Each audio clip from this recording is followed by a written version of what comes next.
Akhirnya DPR sepakat majulkan Gibran. Penggantinya mengejutkan, ternyata orang ketiga. Kemarin saya bertemu dengan katakanlah aktivis, mantan anggota DPR.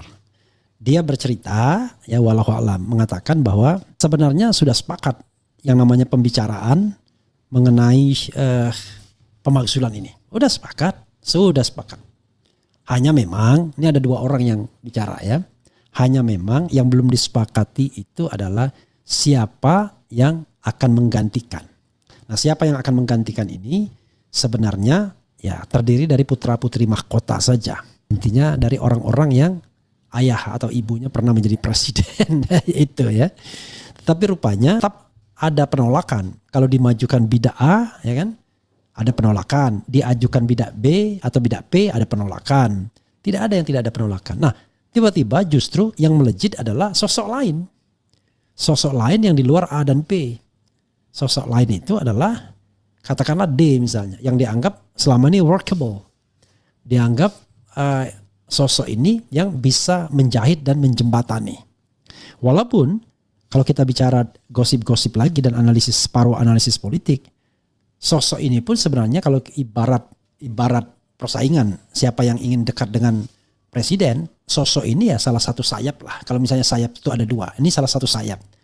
Saya tidak bisa mengatakan sayap kiri atau sayap kanan.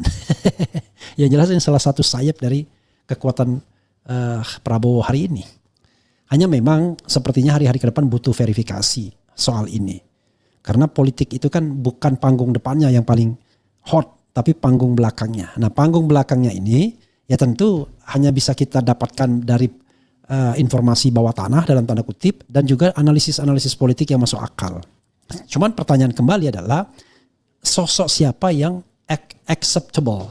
Nah, inilah yang saya bilang orang kemudian mengatakan ini yang lebih diterima dibandingkan A dan B, D lebih jauh bisa lebih diterima. Mungkin saja. Apalagi kelihatan D lincah ya.